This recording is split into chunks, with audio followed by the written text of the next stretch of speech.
Who knows? Yeah, All I right, don't know. everybody mute up. We have an expert flat earther. He's going to explain everything to you guys about how it's working. How's it going, Z? Welcome to the panel. Hey, Nach. Much love. Hi Z, how are you? Hi, crispy treat, new girl to me. Much love. Much How love. are you? So where are we, Nach? I heard Horizons. I heard Dead, Not Dead Astronauts, Shuttle Challenger. Where are we here?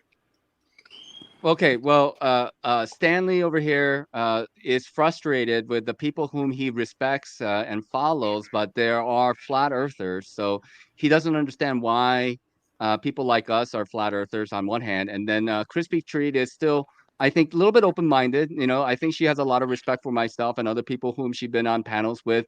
But she's also surprised to hear that, you know, she was like, oh my gosh, I knew you were one of those flat earthers. So they need to be learned a little bit over here. So if Isn't you it like funny how to that happens? explain, Yeah, it it is happens funny. sometimes. I can't It's so believe there's a funny. whole community of you people. It's just crazy. I know. And it's weird Yeah. because a lot of us are really intelligent, well-educated, Very spoken, much so. and very handsome. I mean, look Very at handsome Nachiketa. too. He evidences all those things. Really? I had no idea y'all were very handsome as well. I only knew one, and that was Steve McRae. That was a flat earther. Mm. So, do you know who he is? No, Oh, unfortunately. that's But another. That's also odd to me that none of you know who he is. But go ahead. interesting. Yeah. Well, I mean, God. So the last thing I heard was, why is there a horizon if the Earth is flat? And I think that was Stanley. Mm-hmm. Are you there, Stanley? Yeah. Why? I mean, on the sea, the horizon you can see is not that far away, really. I Well, mean, you know, let's talk about the it, horizon, right? it should So, be. It should be really so. What's the word I'm looking for? So there shouldn't be one there. It should be just like nothing. Not really. You should be able to see the sea, and then you should be able to see land behind that, and you should be able to all see. right. Well, Stanley, based, what are you basing that assertion on? An out of body experience. Wait, so you're basing the idea that there should not be a horizon on a flat Earth on an out of body experience? There is an horizon. I mean, in my experience, the horizon was a circle. All right. Well, let's talk about, demonstrable, substantiated reality, right? Applied physical science, not our mental things, not dreamlike constructs, but the world that we could objectively test. So, first off, Stanley, can we agree that there's an objective reality that we all share that has certain principles, certain laws? Sure. Yeah, sure. Yeah. Right. Well, one of the things that we experience in this world physically is, as you said, things tend to move into the horizon. But let's talk about that, why we might have a horizon, because many have an understanding that it's due to, like you said, some curving Earth, where there's a geographical limit to our vision due to the obstruction of Earth curve. And I can see why many people hold that understanding, because that's actually what they teach us in schools. That's what they tell us in quote unquote science and in movies. But interestingly enough, testable, demonstrable applied physical science shows that there is no physical horizon. And indeed, what you're witnessing is an optical phenomena. Now, if you want to talk about how optics work and compare that to demonstrable reality, we can certainly talk about that. But the horizon exists because that's how optics work. That's how we see things. That's how our vision works. And there's certain principles associated with optics, mainly perspective and the rules associated with it. So we can talk about that and why a horizon really has nothing to do with a proposed globe Earth. Is that something you'd like to talk about, Stanley? I find Yeah. Okay. All right.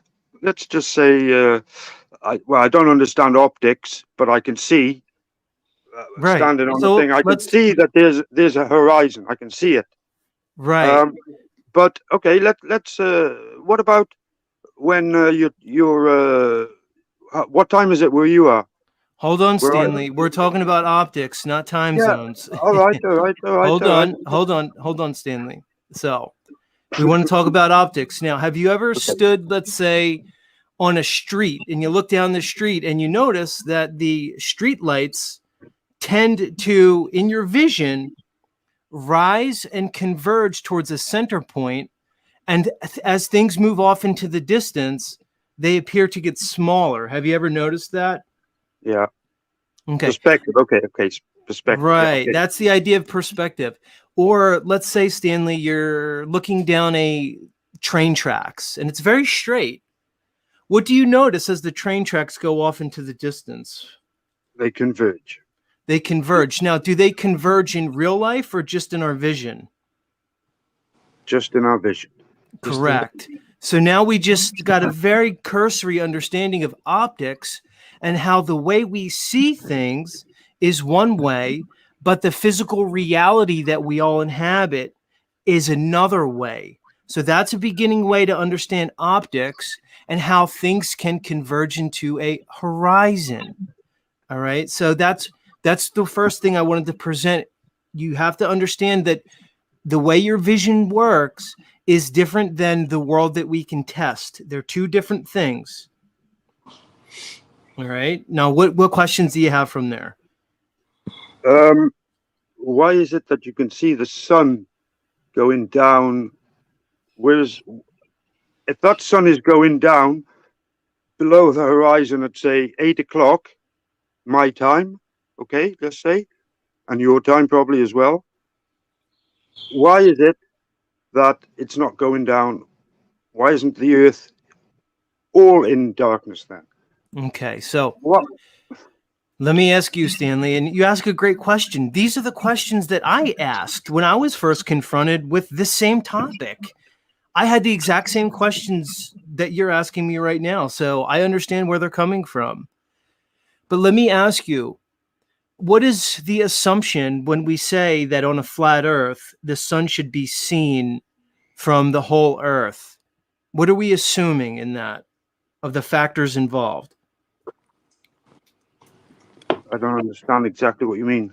Okay, because you're presenting an idea basically saying if we lived on a flat earth, then we should always see the sun. Why is there daylight in some parts of the earth versus nighttime in others? Is that the Yeah, question you're asking? correct. Yeah. Okay. Let's just think about this, because what happens is when people approach this topic, they often have certain assumptions or presumptions that they hold as fact, but we find out are merely beliefs. All right. So you may be assuming that the sun is a distant sun that's as large and as far as they say it is. Do you know how far they say the sun is in quote unquote science? Are you aware of that? Yeah. Yeah. Sure. All right. How far? 93 million miles. 93 million. So I agree with you. If we have an Earth with the proposed geography that we understand, given the land masses, and we know that we can travel the Earth, so we know the Earth is a pretty standard size, give or take. And I agree with you. If the sun was 93 million miles away and roughly 900,000 miles in diameter, like we're taught, then you would be correct. But let's take a thought experiment. What if the sun was much closer and much smaller than you were taught? Could you then see how it might be possible to have daylight on one side of the earth and nighttime on the other and still have a flat topographical earth? Nice example. No. Nice. No. No. Tell me why no. Well, how would that be possible? How would what be possible? That you would have night in Australia when it's daytime in Europe. if the sun was small It's and going close. straight across. All It's- right, Oh, here's my point. If you have a light, if I have a light and I move off into the distance away from you, Stanley, can you and I agree at some point you would no longer be able to see the light? Sure. Yeah. All right. It's the same principle. What if the sun is just moving away from one's perspective, and when it reaches a certain point, a certain distance, then it's no longer visible and it's no longer lighting up? You see, Stanley, it's just a different understanding, and it's actually one that closer approximates the reality that we observe, that we can test, that we can repeat, and the reality that is much closer to this beautiful world that we actually live in. In my What a- experience, Go ahead, Stanley. the sun goes down below the horizon, and then it gets dark. Okay, let me ask you something. I experienced that too, but in a different way, because your words were the sun goes below the horizon. Now, the words matter because what are you actually seeing when you're viewing a sunset? You're assuming because you were told and taught, and your mind sees a model in which the sun is going below the horizon. But what you're actually witnessing is the sun disappears at a certain point and it drops in the sky. But to say it goes below anything is not proven by testable reality. You were just taught that. If what you just told me about the light, if you had a light and you walked off into the distance, you would disappear, right? Did you say that? What I said to you was, I asked you a question. If you and I were standing next to each other in the dark, Yeah. all right, around, say we're in a very long corridor. Have you ever seen these huge buildings? Like I live in America, and we have these Amazon buildings, these monster warehouses. They're Yeah. incredibly huge. Now, if you and I were in this warehouse and it was dark, and I had a light in my hand, all right, just a small flashlight. If I walked away from you at some point, you wouldn't be able to see me or the light.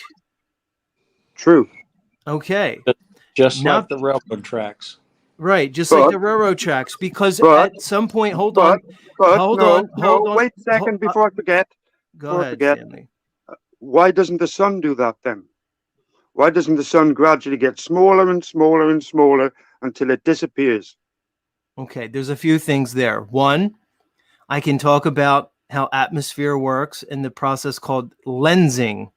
And two, if you've ever viewed the sun at sunset in a very particular environment, usually like a dry desert, you may actually notice it getting smaller as it moves away. Downrange. But here's the real question, Stanley, because I came up and all we've been doing is talking about the sky, the sun, day and night. But in reality, how much does that really have to do with the earth that we're standing on?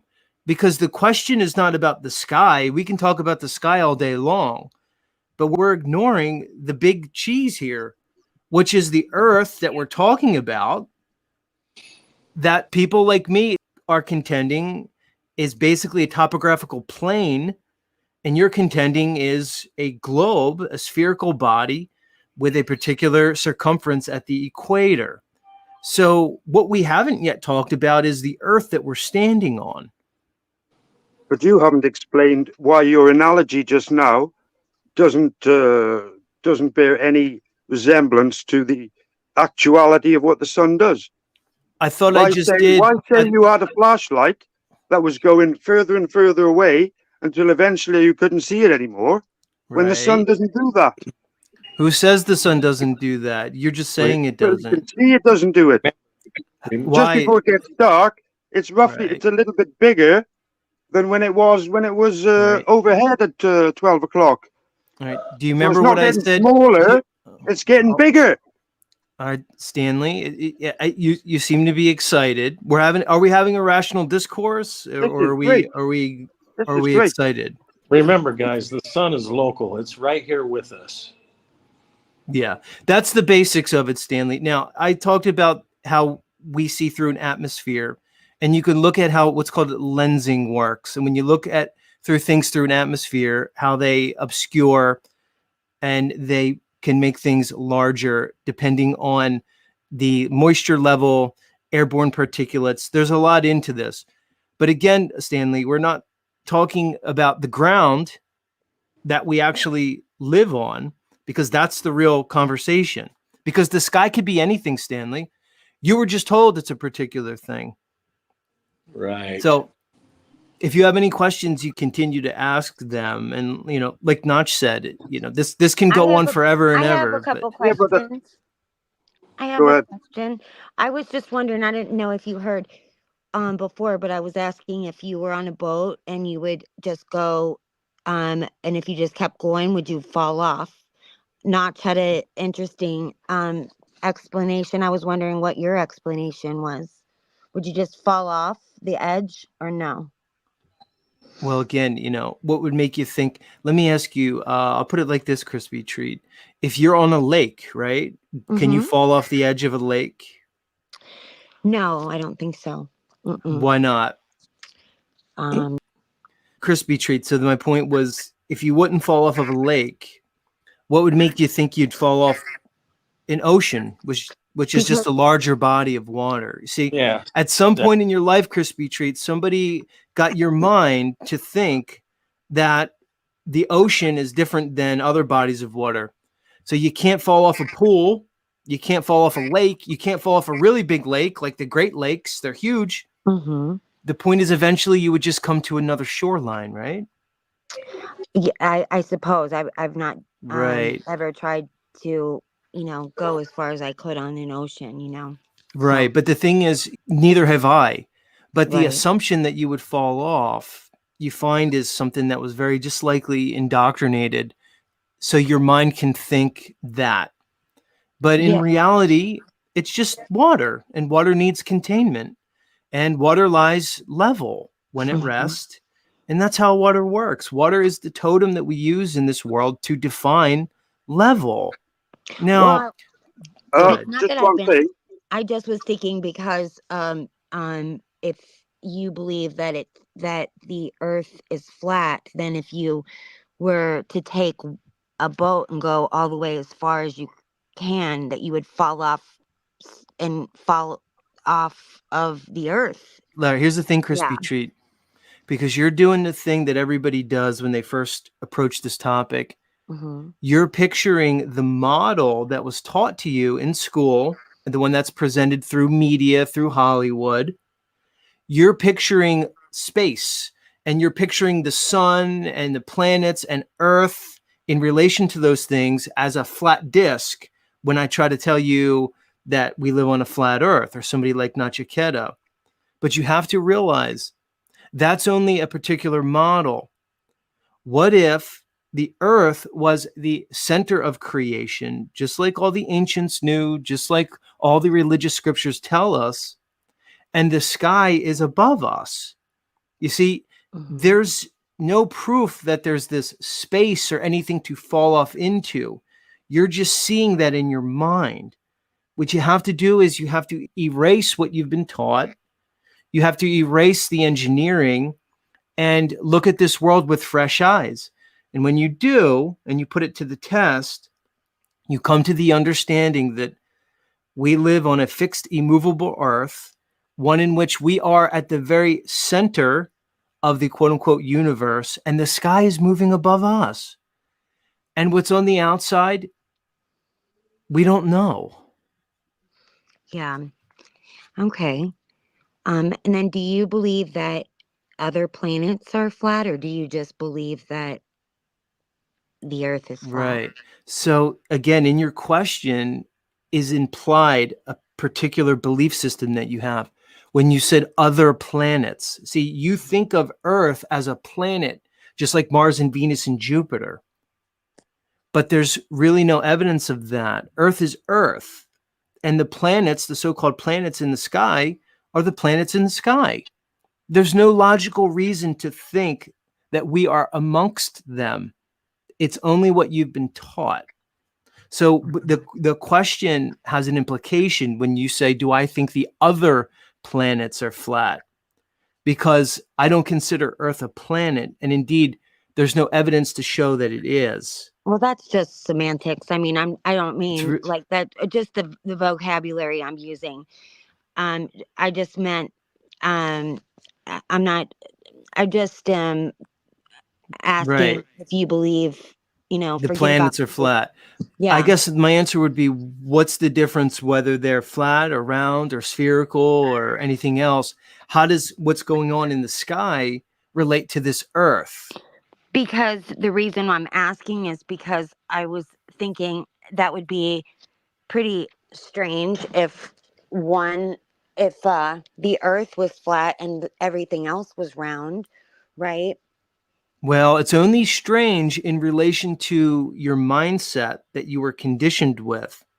Because again, there's nothing in this reality that substantiates or demonstrates the idea that we are the same as the things in the sky.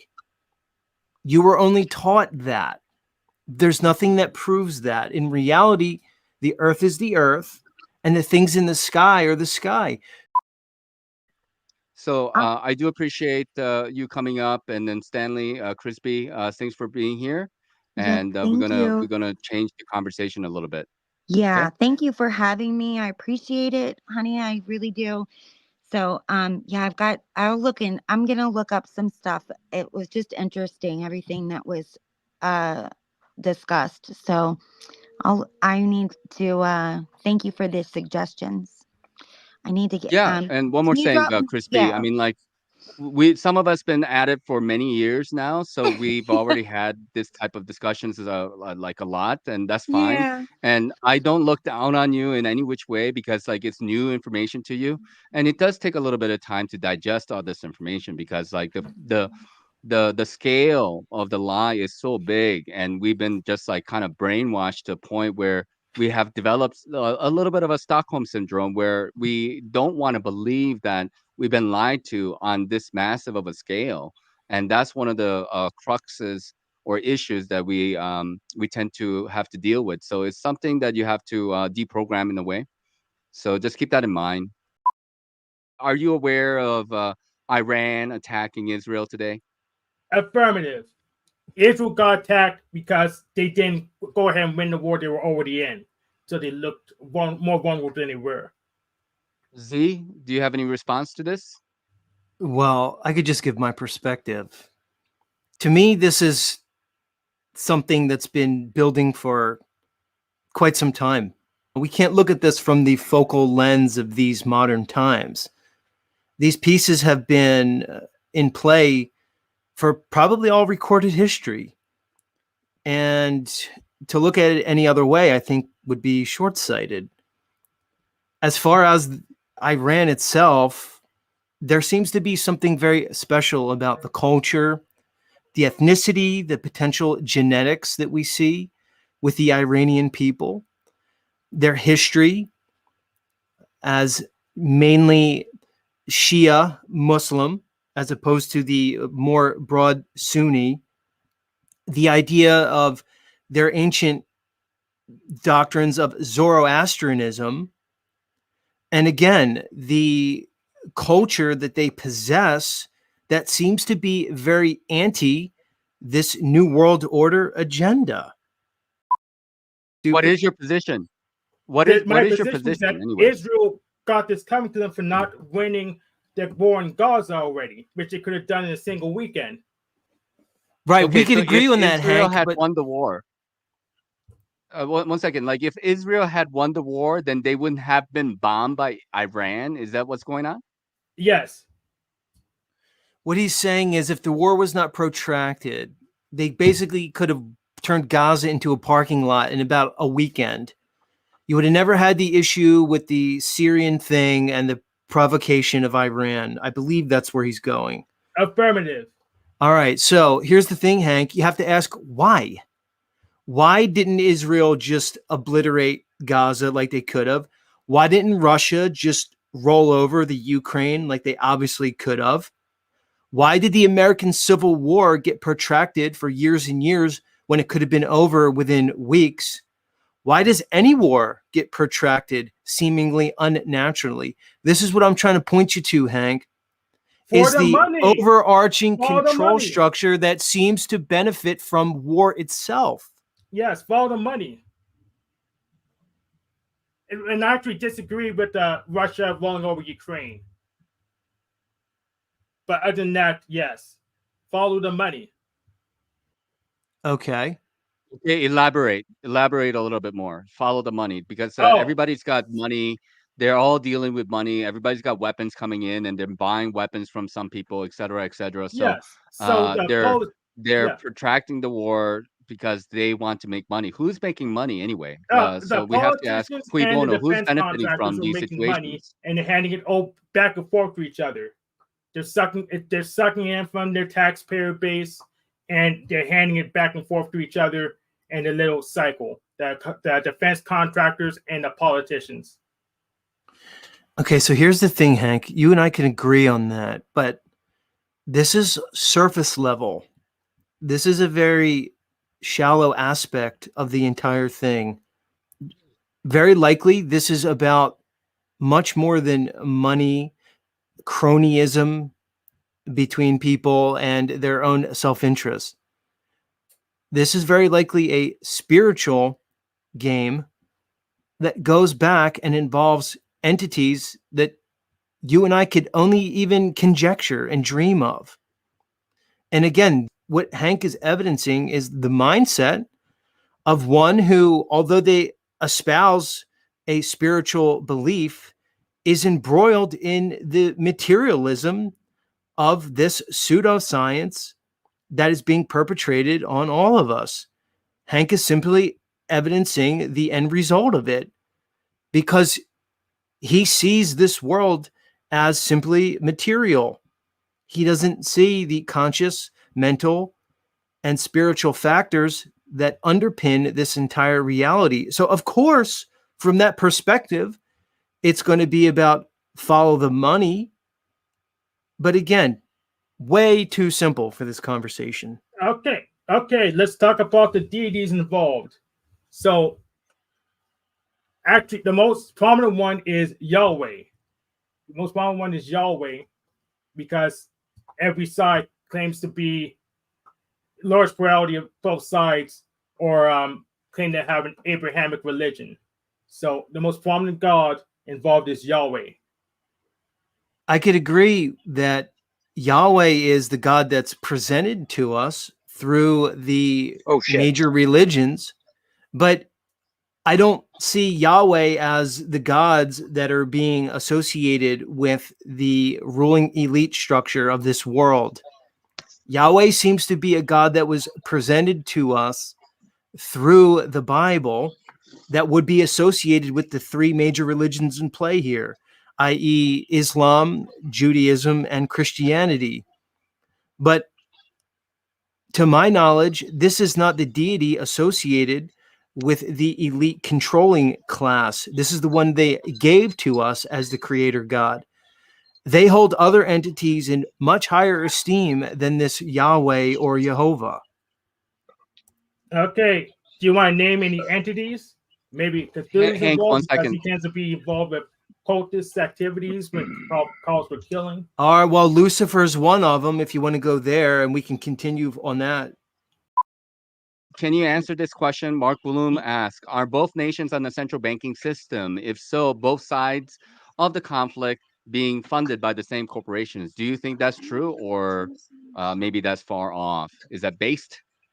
All right, so here's I want to take issue with this this idea that both sides are central bank funded. I would actually say here the issue is that Iran is not generally associated with their one world banking system, much like a North Korea. And I think this has been the persistent thorn in the side of this NWO ever since it was instituted if not 100 years or more ago. So the idea that they're both part of this dialectic at this point may not be associated with Iran. They may indeed be one of the holdouts regarding this one world system. There is Z. And I think they've been for a while. Go ahead. There is, yeah, you're right. You're absolutely correct. So when they labeled all the countries who were labeled axis of evil years ago were all the countries that weren't playing ball with the World Bank. Go figure, right? Right. Take the National Socialist Party, commonly presented as the Nazis pre-World War II, and that's exactly the case there. And your point was well made about the Axis powers associated with that war. And we're seeing a similar presentation here. And this is a commonality. If you're not on their system, you, by nature, will be vilified and classified as an enemy. This attack on the Iranian embassy can't be looked at as some mistake. Yeah. This seems to be a outward provocation to provoke the sovereign nation of Iran into conflict. Period.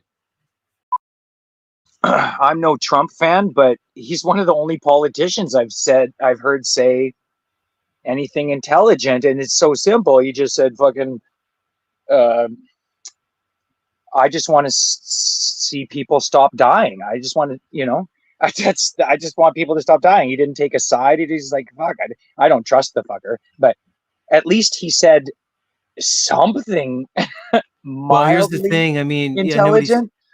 but his policies seem to be very pro-Zionism. Yeah, that sucks. His track record is quite pro-G. clear on his stance regarding Israel. So do you think the war, if it was continuing and he was voted in again, it would continue in the Middle East? Because he didn't have any wars going on when he was president. Well, I mean, yeah, certainly, but yeah, he's very openly pro-Israel, maybe even more than you would see in the current state of the government at this point, because the pendulum seems to be swinging away from Israel. But is it okay? So Z, let me ask you though, like, is it pro-Israel, or is he just a fucking shrewd businessman that will do business with anybody, right? I don't know. I can just only go by his policies when he was president. I can go by his associations. So the story on Trump is they were squeezing him as far as the banks, and in, let's say, the 80s and 90s, and he was in debt to these central banks to the tune of tens of millions of dollars. The story goes that loan was forgiven because the front was that there was a calculation that he would indeed recover and then make them more money. But behind the scenes, the narrative is that that's when the handshake deal was done.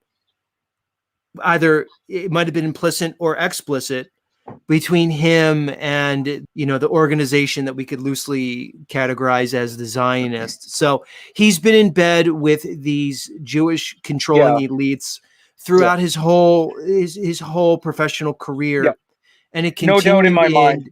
And if you look at his daughter and who he married his daughter into, the family that his daughter married into, the Kushner family, will tell you a lot about his allegiance. Also, his placement of Jared Kushner in primary positions within his cabinet.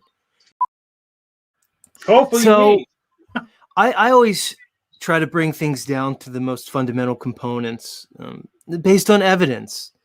Now, history gets foggy past a few generations. How could you tell what history was even past 3 or 4 generations? It's very difficult. But I put it like this. Many people hold a particular understanding regarding the United States of America, its foundation, its founding principles, et cetera, land of the free, home of the brave. Well, upon scrutiny, that may not necessarily be the full story about this America. So I always have to look through that lens and question, because yes, if we view America as the ultimate good, as the, let's say, moral high ground, then we're going to have a particular understanding on not only geopolitics, but the office of the presidency itself. However, if you see America in a different light, part of maybe a piece in the game, a part of the puzzle, and whatever this one world order is, if you look at it as maybe less of this shining light on the hill, this beacon of freedom, and more of sort of a neo-corporatized form of governmental structure, one in which we are less, let's say, sovereigns under the nation of the US, but more appropriately, subsidiaries of a corporatocracy, then even the office of the presidency can be called into question. It's called a president, just like a CEO of a company would be called a president.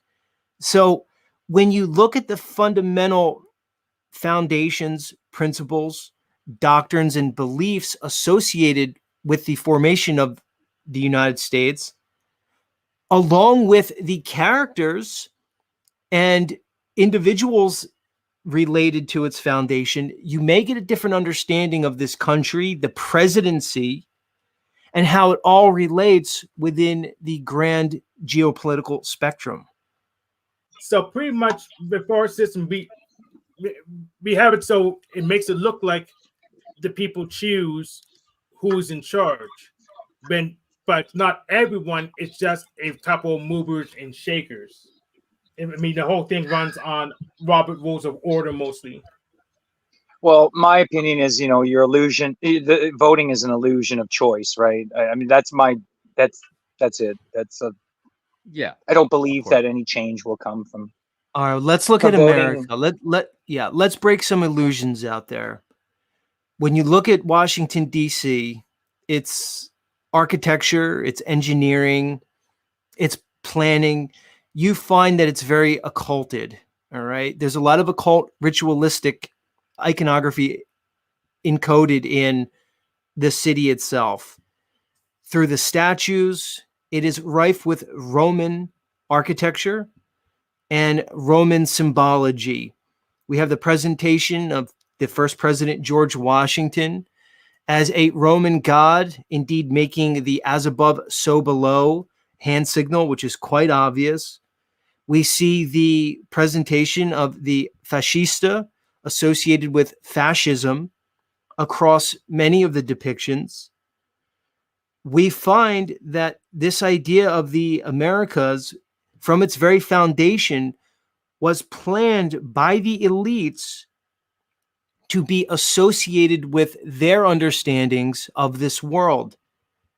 If you look at the writings of Manly P. Hall and others regarding the secret doctrines and the secret destiny of America, you find that they considered America to be the new Atlantis. And much of the evidence shows that there was an overarching plan regarding the United States that was not presented to the public through the founding documents of the Declaration of Independence, the Constitution, et cetera, et cetera. There was a picture of America that was vastly different than the one that we were all taught in schools. And this gives us an insight into the stage that we're seeing now, because it's all part of the same narrative. It's the same planning. It's the same groups associated with it. And we're just seeing the current iteration of their ancient hidden ideologies. I'll have to agree with the chat when they say Catholicism, all roads lead to Rome. That seems to hold up. I have a slightly different take in that, based on some of the things I've found, there was an alliance made between the Vatican and our Khazarian friends probably a few hundred years ago. Again, if we're going to take any conception of history on its face, and that's a big if. But there appears to have been an alliance between the Catholic Church and the Khazarians, the ones who represent the Star of Remfram, which we see with the common presentation of Israel. But whatever that alliance is, they seem to have then infiltrated many of the controlling structures, the power structures, whether it's the modern day corporations, which to me are just fronts for elite bloodline families. This group, this unholy alliance, again, between the Vatican and the Khazars, seems to be the minions of whatever the top of the pyramid is. Now, I'll reiterate that I have an understanding that the top of the pyramid, the capstone, is something that's not really human as such. And I tend to follow the idea that we're dealing with a humanity that at some point was encountering angelic beings that seem to have fallen from a different place, however you want to conjecture that, a different dimension, the heavens. This appears to be the underlying story of the ages, is there's some type of beings that interacted with humanity. The time frame we could argue about, and whether there was genetic mixing or otherwise. I think that's the story here. You find that with the depiction of the eagle versus the serpent. And as many people in the chat are saying, all roads lead to Rome. The Roman Empire was represented by the eagle. So is the United States. So indeed was the National Socialists. The idea of the eagle has been representative of overarching hegemonic power for all of recorded history. The eagle archetype has been consistently juxtaposed with the snake or the serpent archetype. There's many understandings that evidence that they are actually two sides of the same coin, and that the eagle is actually a more modern representation of basically plumed serpent godlike beings. Picture phoenix, sphinx, dragons. The idea of the feathered flying serpent of the sky juxtaposed with the Naga knowledge, the serpent knowledge of the earth, seems to be the dichotomy that runs throughout the rulership structure of history. And that's where we see the as above, so below. That's where we see the dichotomous nature found in all things, especially associated with power. This idea of a serpentine bloodline that has in some way been introduced into humanity. And we see the same presentation of nobility over the last few hundred years through the Habsburg family, associated with Renaissance families like the Medicis and others. We find that there is a single bloodline that has been the noble ruling class of Eurasia, except the Far East, for all of at least modern history and maybe before. Many of these families trace their bloodline lineage to biblical stories like the Canaanites and others. When you investigate their doctrines and their writings, you find that the idea of the Canaanites tends to come down to a genetic bloodline that may be more associated with these fallen beings than they're letting us know. And you can get into the analogy presented by the Garden of Eden, the fall of man, and the entities associated with it. And if people want to look into this more, you want to look into things like Gnosticism, Hermetics, and Rosicrucianism, which is a more modern incarnation of those understandings, where we find potential links to these modern blue bloods that are sometimes categorized as the black nobility. So to me, this understanding, which is seemingly ubiquitous throughout human history, cannot be overlooked. Somebody in the chat said it. Quetzalcoatl, Kukulkan, plumed serpent gods represented in the Central Americas. We find understandings in the Old Testament of plumed serpent gods. The Yahweh deity is sometimes presented with dragon-like characteristics. The highest order of angels in the angelic hierarchy of the Roman Catholic Church is the seraphim. The seraphim were winged serpentine beings that were the highest order and protected the throne room of God in the heavens. Seraph means snake. You can find in the Nag Hammadi codices, which are associated with Gnosticism, the idea that Naga means snake. If you look into the Indian culture, in the Vedic culture, you find the Nagas, again associated with a snake knowledge that very likely originated in the Central Americas, which was most likely the remnant civilization of the fallen Atlantis. So you have to look at the understanding of what is at the top of this capstone. We see that the Masonic order represents the double-headed eagle.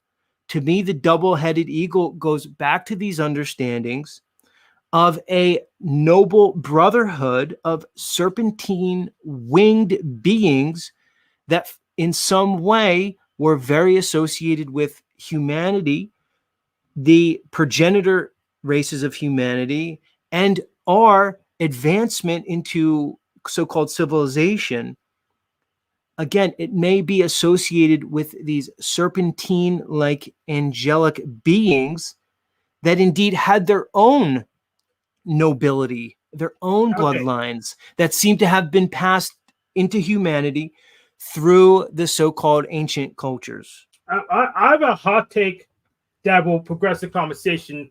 I know what universes they're interacting with.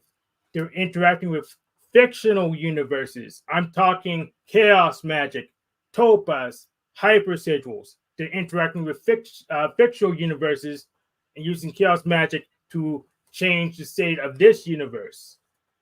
They're constructing entities to interact, pretty much to mind control people to change Okay, how can you they. explain a little bit more about chaos magic? What is it, and what does it do? Yeah, Yes. he's right. He's right, by the way. It's more appropriately Okay, called that's fine. Enochian. It's more appropriate called Enochian magic. Yes. So basically, it's the distilled portions of rituals that pretty much the lowest cost practices to make a change. So right now we call it chaos magic, or you could call it Enochian magic. But you build constructs to change the way people move and interact to make them do what you want. Yeah, I mean, like I'm not in disagreement with that because obviously these people, whoever they are, they engage in rituals and ceremonies, and they've been doing it for a very long time. And you know, they have a whole system, this Kabbalistic system that's been set up for a long time. Do I understand it? No, I don't think so. Have we peeled the layers a little bit here and there? Yes. But how it works, I do believe that magic exists. How it works and why they're allowed to wield such power is beyond me. But it seems to be the case that that's happening. So, as somebody in the chat pointed to, they said John Dee comes to mind, and that's precisely right. Whoever this figure of John Dee was, that was associated with the nobility, basically was like a magician for the nobility. His magic was this Enochian magic, like Enoch, and it's a fallen angel magic. So I think Hank and I Enochian could, magic? Is that a yeah, thing? yeah. Oh, it's a thing, man. That's the magic Fuck, that I've was never heard of practiced. that before. I've heard of It's Enoch, the book of Enoch, and those things, of course, but Enochian right. magic. And MFT, what's presented in Enoch is fallen angels, right? Yeah. Yeah. So that's the Or magic that apparently that's where they is that where they first present like Satan as a fallen angel and stuff is in that Well, book? it's Lucifer. It's Samael. Lucifer. Yeah, yeah. Samael is presented in the Book of Enoch as the leader of the fallen ones. There apparently was 22 of them. Others point to the Lucifer archetype and that a third of the angels fell with him. But Lucifer appears to be the archetype mostly associated with this understanding of the fallen ones. And, you know, there's a lot of different takes on this Lucifer, because if you read Enoch, the angels fell in a way that was less sinister than the Old Testament presents. Which Didn't is they come interesting. down and have sex with our women and give birth to freaks? Yes, Like, but that's not very nice. That's not very nice. Enoch with Hellenism, with the gods and demigods. Right. With Hesiod and all the other Greek poets. This actually predated Enoch. No, The classics. No, well, see, you're close. So it's hard to, Hank, history's hard to pin down. So we could probably argue all day long on timelines, but the idea is that the first 5 books of the Old Testament, the Torah, are attributed to Moses. The life of Moses is attributed to, in common history, 1400 BC. They say was his birth, someplace at around 1397. So if he was referencing these stories in 1400 BC, the Hellenistic Greeks would have post-dated that time by a few hundred, if not even 1,000 years. But that's besides the point, because... But they predate John Dee, though. Oh, yes, certainly. So I guess the point that I would like to impart is that the understanding of the fallen ones that's presented, as MFT said, as Dredd said, as these beings that messed with humanity and created these giants, these Nephilim, that's one story. The story presented in Enoch was a story of these fallen ones that actually had compassion for humanity that was being run by a tyrannical creator. Call him Yahweh, call him whatever you want. And that due to their compassion, they made a pact to fall from heaven in an effort to work with man and teach man knowledge, the knowledge of the tree of good and evil that's depicted in the Garden of Eden. The idea is presented in Enoch, and the idea that is held by these elite bloodlines, it is that they took pity on humanity who was being enslaved. And this enslaved narrative actually matches closer to the more ancient, again, if we're to take any depiction of history on its face, the more ancient knowledge associated with the Chaldeans, the Akkadians, which said that humanity was created as a race of servitude under these beings of Enki and Enlil. Well, don't we have in the Old Testament this presentation of humans in service to this God, Yahweh, who many scholars associate is just a newer understanding of the ancient Sumerian god Enlil.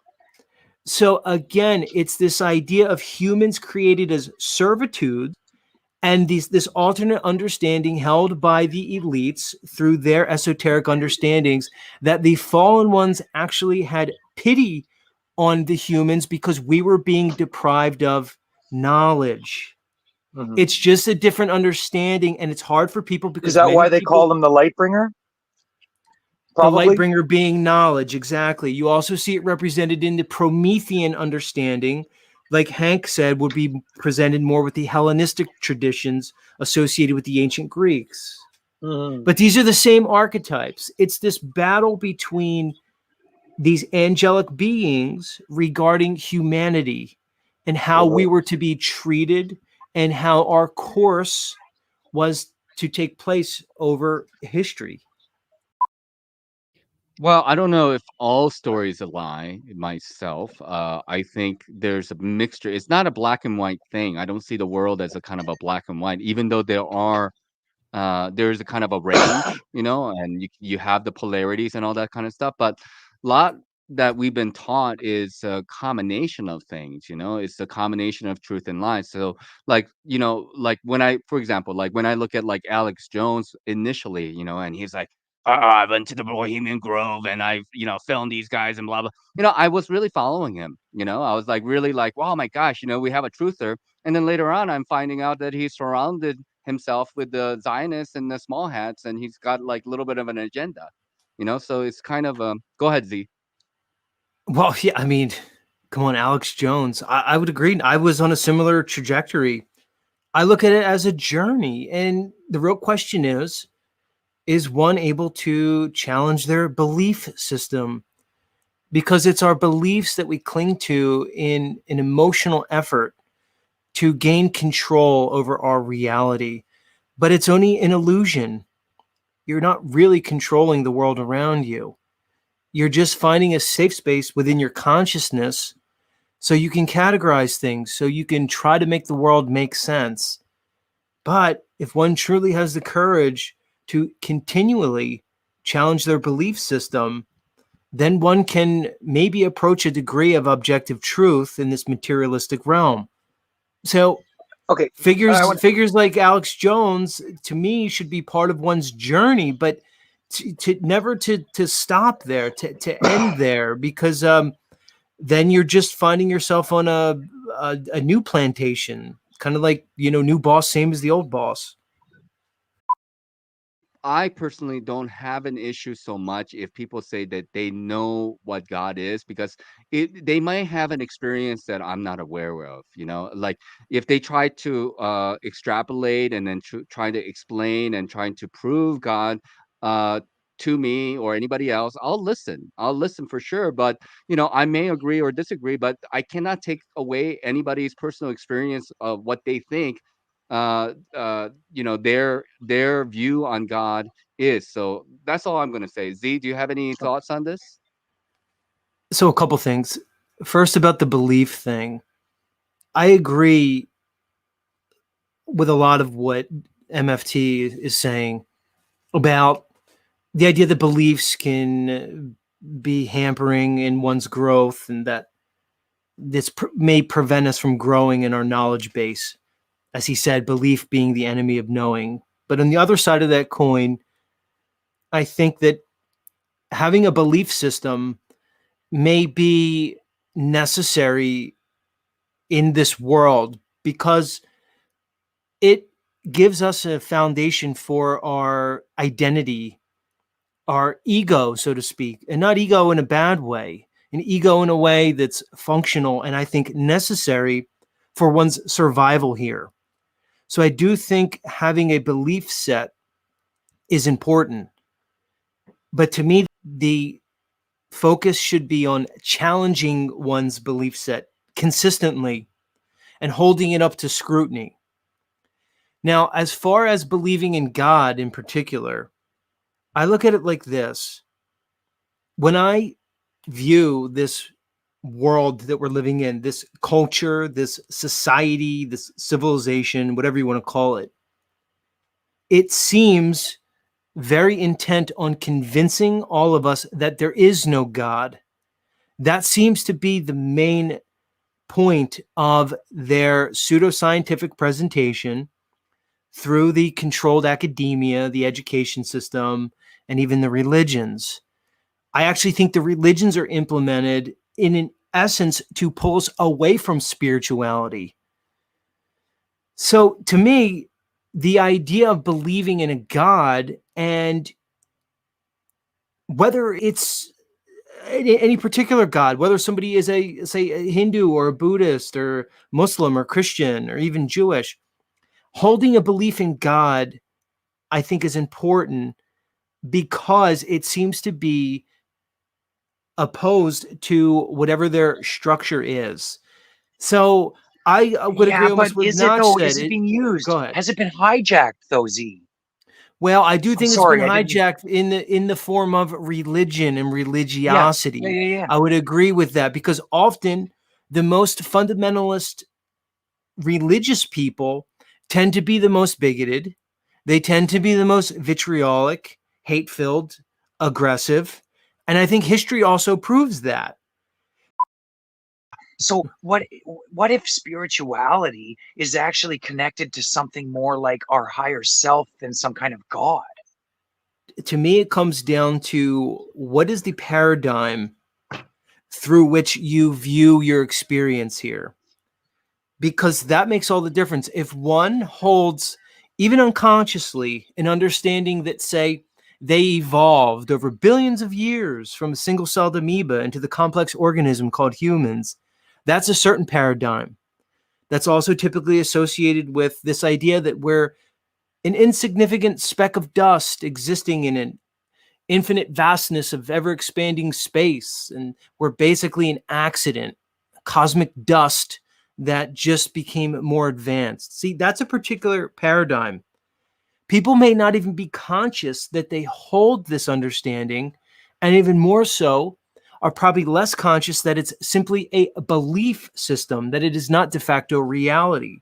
Well, let's juxtapose that with an understanding of reality that is more ancient and is the understanding that is held by the elites and hidden from us. An understanding that this reality is actually multidimensional and it exists along an entire spectrum of energy, and it encompasses multiple levels of existence, where you would see the highest level as the spiritual level, then you would see a mental level, then an astral, then an etheric, then you see this material world that we seem to be experiencing with our lives. But again, that understanding shows a material world that is simply a lower frequency manifestation of these higher, more conscious and spiritual realms.